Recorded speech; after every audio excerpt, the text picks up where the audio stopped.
ஒரு நாள் நதியோரமா இருந்த ஒரு மாமரத்துல நண்பர்களான ஒரு பச்சைக்கிளியும் அணிலும் உட்கார்ந்து பேசிக்கிட்டு இருந்தாங்க. பச்சைக்கிளியே, நீ இன்னைக்கு நெல் நிறைஞ்ச வயக்காட்டுல நெல் தின்ன போகலையா? அங்கதான் இப்ப போக போறேன் நண்பா.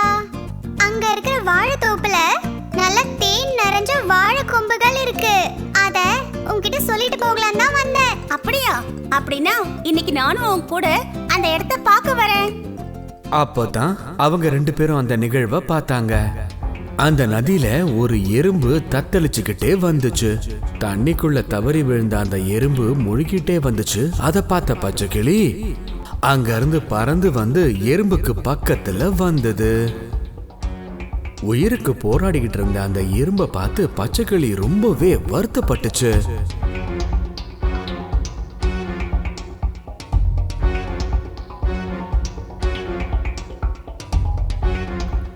ஒரு நிமிஷம் கூட யோசிக்காத அந்த பச்சைக்கிளி மரத்து மேல போய் ஒரு இலைய பிச்சுக்கிட்டு வந்து அந்த எறும்பு பக்கத்துல தண்ணியில போட்டுச்சு. அந்த இலையில ஏறி ஒரு வழியா எறும்பு தப்பிச்சிடுச்சு.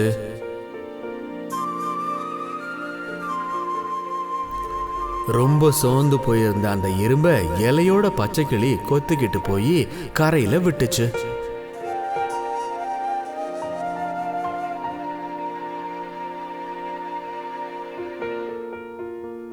பச்சைக்கிளியே, நீ கரெக்டான சமயத்துல வந்து என்ன காப்பாத்திட்ட. நீ மட்டும் வரலன்னா நான் அந்த நதியில முழுகி செத்து போயிருப்பேன். அந்த நேரத்துல உன்னை பார்க்க முடிஞ்சது என்னோட அதிர்ஷ்டம் தான் நான் சொல்லுவேன். என்னது, உன்னோட அதிர்ஷ்டமா? ஆமா, அதனாலதான் உன்னை என்னால காப்பாத்த முடிஞ்சது. ஒரு உயிரை காப்பாத்த முடிஞ்சதுல என்னோட அதிர்ஷ்டம் நான் சொல்லுவேன்.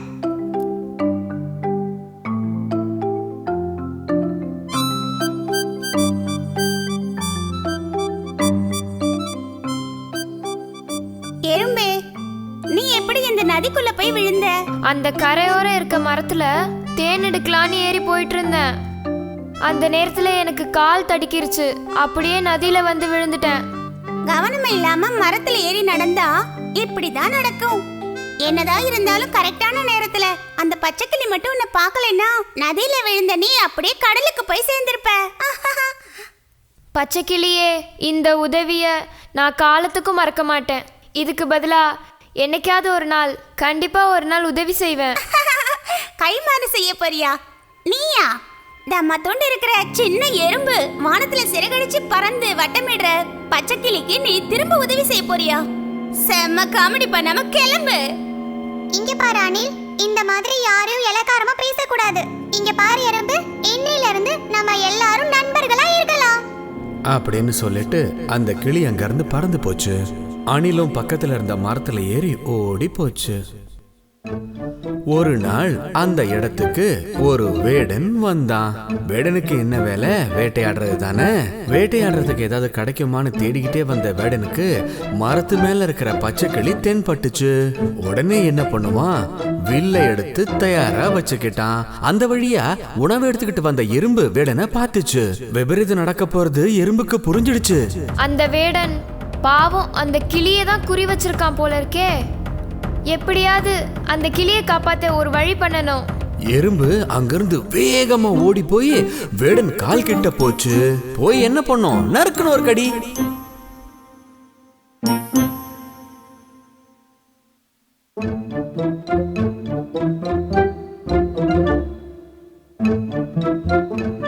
எது எப்படியோ இன்னைக்கு அந்த கிளியை காப்பாத்த முடிஞ்சது. இங்க பாரு எறும்பு, தயவு செஞ்சு என்ன மன்னிச்சிரு. அன்னைக்கு நான் உன்னை ரொம்ப கேவலமா பேசிட்டேன். அதுக்குதான் நான் உன்கிட்ட மன்னிப்பு கேக்குறேன். அதெல்லாம் பரவாயில்ல நண்பா. பூமியில ஒவ்வொரு உயிரினங்களுக்கும் அதுங்களுக்கான தனி திறமைகள் இருக்கு. அதுல சின்னது பெருசுன்னு எந்த பாரபட்சமும் கிடையாது.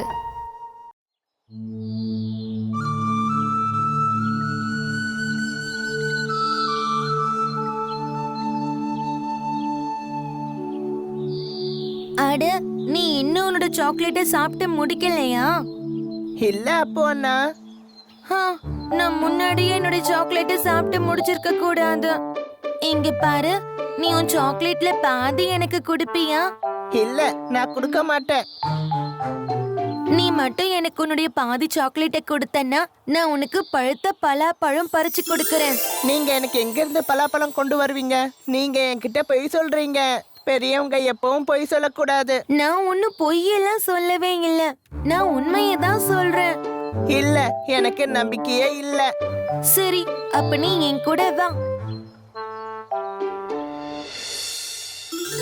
அங்க பாத்தியா அந்த மரத்துல எவ்வளவு பலாப்பழங்கள் இருக்குன்னு பாரு. ஆமா அண்ணே, நிறைய பலாப்பழம் இருக்கு.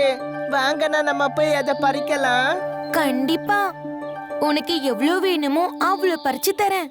முதல்ல எனக்கு சாக்லேட் கொடு.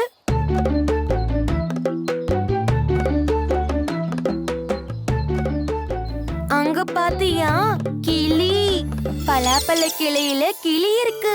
ஆமா அண்ணா, எவ்வளவு அழகான கிளி. அற்புதம். வாங்க அண்ணா, நம்ம போய் அதை பிடிக்கலாம்.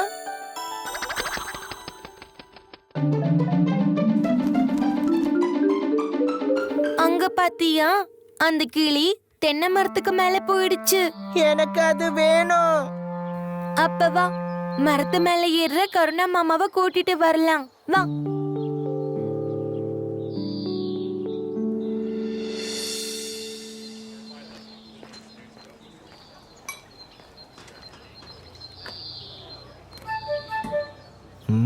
என்னாச்சு பசங்களா?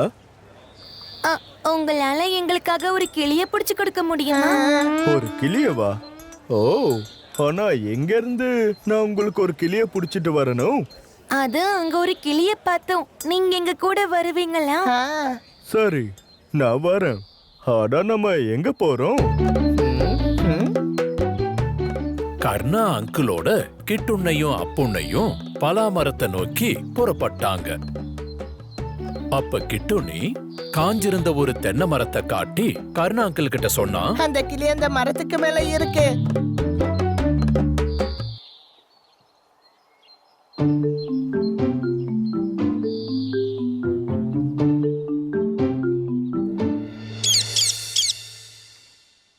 இந்தாங்க உங்களுடைய கிளி. இத வைக்கிறதுக்கு உங்ககிட்ட கூண்டு இருக்கா? இத வைக்க எங்க கிட்ட கூண்டு இருக்கு. எங்க கிட்ட ஒரு பூனை கூண்டு இருக்கு. கிளி கிடைச்சிருச்சு, கிளி கிடைச்சிருச்சு, பச்சை நிறத்து கிளி கிடைச்சிருச்சு.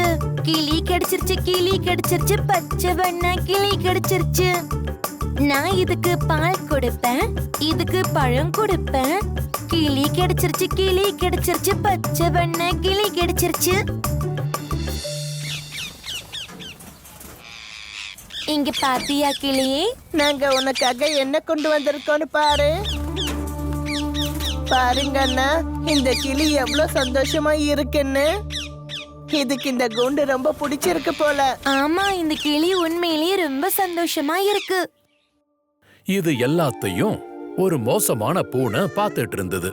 அப்புறம் அப்புண்ணையும் கிட்டுண்ணையும் அங்கிருந்து கிளம்பின உடனே அந்த பூனை அந்த கிளி கிட்ட வந்தது. அந்த கிளி அந்த பூனைய பார்த்து பயந்திருந்தது. பயப்படாத, பயப்படாத. நான் சும்மா என்னுடைய கூண்டுல யார் இருக்காங்கன்னு பார்க்க வந்தேன். நண்பா, நீ எனக்கு உதவி பண்ணுவியா? உனக்கு என்ன உதவி வேணும்? உன்னால என்ன வெளியே திறந்து விட முடியுமா? உன்னால இதை விட்டு சுலபமா வெளியே வர முடியும். நான் எப்பவும் இதை விட்டு வெளியே போயிடுவேன். ஐயோ நண்பா, அந்த பசங்க என்ன இந்த கூண்டுல அடைச்சு வச்சுட்டாங்க. என்னால வெளியே வர முடியல. ஓ, அப்படியா விஷயம்? இது ரொம்ப தப்பு. பாவம் நீ. என்னால உதவ முடியாது. எனக்கு பூட்டு திறக்க தெரியாது. அச்சோ நண்பா, நான் வானத்துல ரொம்ப தூரம் பறக்கணும். நான் ஒரு சுதந்திரமான பறவை. எனக்கு வயல்கள்ல நெல்லு சாப்பிட பிடிக்கும், பழுத்த பலாவை சாப்பிட பிடிக்கும். நான் எனக்குன்னு சொந்த வீட கட்டி அதுல வாழணும். நான் எப்பதான் என் சிறக விரிச்சு அதுல பறக்க போறேன்? மறுபடியும் எப்படி இந்த உலகத்தை நான் பார்க்க போறேன்? எனக்கு இப்போ இரு, நான் உனக்கு ஒரு நல்ல வழிய சொல்றேன். ஆனா அதுக்கு நீ நல்லா ஆக்டிங் பண்ணணும். அதுக்காக நீ 2 நாள் பட்டினியா இருக்கணும். பண்ண முடியுமா? சரி, இங்க இருந்து வெளியே போக முடியும்னா நான் எதை பண்ணவும் தயாரா இருக்கேன். இப்பத்துல இருந்து நீ எதுவுமே சாப்பிடவே கூடாது, சத்தமும் போடக்கூடாது. அப்படி சொல்லிட்டு குறும்பு பூனை அங்கிருந்து போயிடுச்சு. அடுத்த நாள் காலையில அப்பொன்னையும் கிட்டுன்னையும் அங்க வந்தப்போ அந்த கிளி அங்க அமைதியா படுத்துக்கிட்டு இருந்தத அவங்க பார்த்தாங்க. அது நேத்து இரவு கொடுத்த பழத்தை கூட சாப்பிடாம இருந்தது. என்ன ஆச்சு? உனக்கு பசிக்கலையா? இல்ல நாங்க கொடுத்த உணவு உனக்கு பிடிக்கலையா? சரி, உனக்கு வேற கொடுக்கறோம். அப்போ நான் இந்த கிளி ஏன் எதுவும் சாப்பிட மாட்டேங்குது? ஆமாண்டா, இதுக்கு உடம்பு சரியில்லை போல இருக்கு.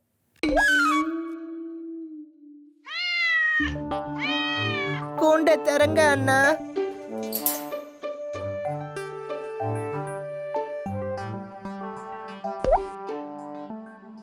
அச்சச்சோ, நம்ம கிளி பறந்து போகுது.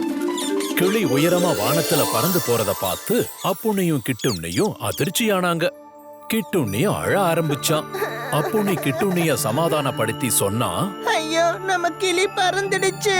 ஐயோ. பரவாயில்ல, அது போகட்டும், விட்டுரு. அநேகமா அது வெளியே பறந்தாதான் சந்தோஷமா இருக்கும் போல. அத போக விட்டுரு.